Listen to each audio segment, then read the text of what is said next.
নমস্কার, আমি বন্দনা। আমার কিচেনে আপনাদের সবাইকে স্বাগত জানাই। আবারও এসে হাজির হয়েছি হাঁসের ডিমের একটি রেসিপি নিয়ে। আজকের রেসিপি হাঁসের ডিমের ঝোল। হাঁসের ডিমের ঝোল তৈরি করার জন্য এখানে আমি 4 পিস হাঁসের ডিম নিয়েছি। ডিম আমি বয়েল করে নিয়েছি। গ্যাসের ফ্লেমটা বন্ধ করে দেব, ঠান্ডা করে নেব, তারপর খোসা ছাড়িয়ে নেব।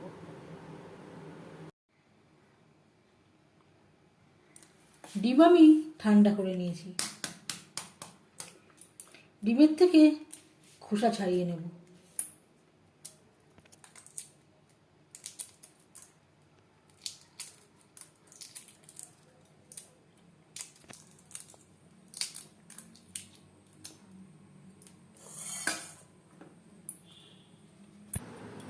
ডিম আমি খোসা ছাড়িয়ে নিয়েছি। এভাবে একটু চিড়ে নেব।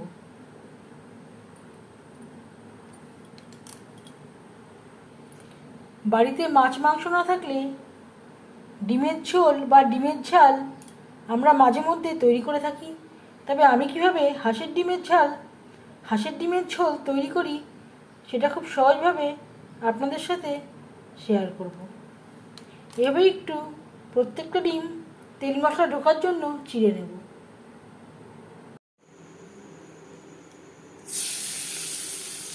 সবার প্রথমে ডিম ভেজে নেব।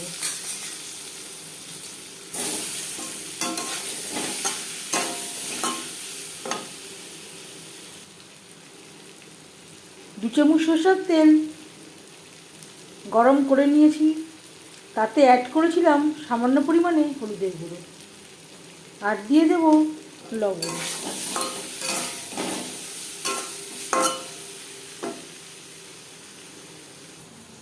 ডিমের ঝোলের জন্য একটা মশলা আমি তৈরি করে নেব। এখানে নিয়েছি রসুন, স্বাদ অনুযায়ী কাঁচা লঙ্কা, আদা, একটা পেঁয়াজ, একটা টমেটো। এর একটা পেস্ট তৈরি করে নেব।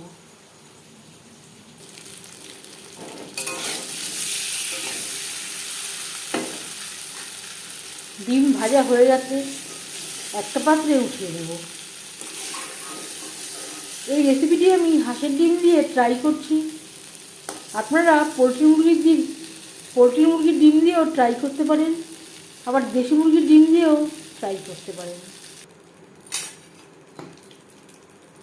ডিম ভেজে নেওয়া তেলে দিয়ে দেবো মশলার পেস্ট।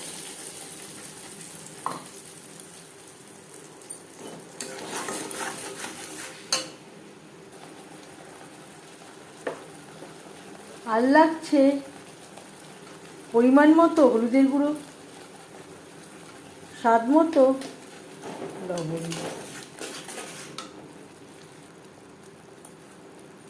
আর লাগছে 1 চামচের মতো লাল লঙ্কা বাটা।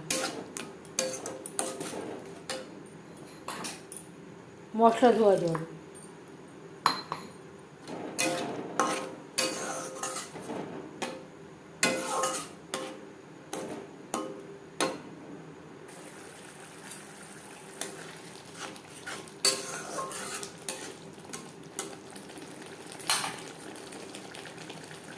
3-4 মিনিট রান্না করে নেওয়ার পর গ্যাসের ফ্লেমটাকে লোতে করে দেব। ঢাকনা চাপা দিয়ে আরও 4-5 মিনিট রান্না করব।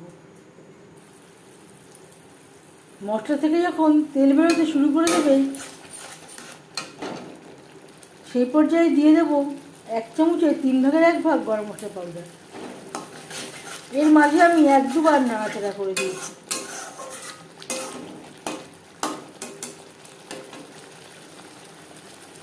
এক দু মিনিট রান্না করে নেওয়ার পর দিয়ে দেব জল।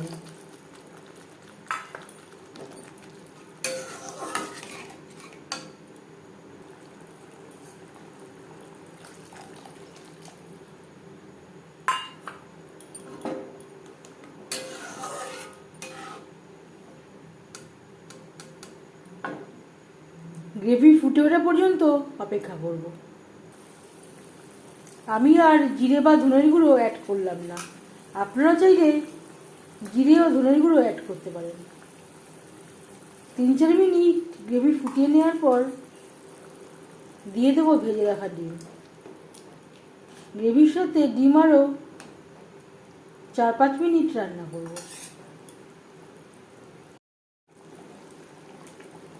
4-5 মিনিট রান্না করে নেওয়ার পর গ্যাসের ফ্লেমটা বন্ধ করে দেব। 5 মিনিট ঢেকে স্ট্যান্ডিং টাইমে রাখবো। 5 মিনিট আমি স্ট্যান্ডিং টাইমে রেখে দিয়েছিলাম। হাঁসের ডিমের ঝোলের রেসিপিটি কেমন লাগলো অবশ্যই জানাবেন কমেন্টের মাধ্যমে। যদি এই রেসিপিটি ভালো লেগে থাকে লাইক করবেন, শেয়ার করবেন, সাবস্ক্রাইব করবেন আমার চ্যানেলটিকে, বেল আইকনটা প্রেস করে দেবেন। যখন আমি নতুন ভিডিও আপলোড করব তার নোটিফিকেশান সবার আগে আপনার কাছে পৌঁছে যাবে। আপনারা সবাই অনেক অনেক ভালো থাকবেন। এই ভিডিওটি দেখার জন্য ধন্যবাদ।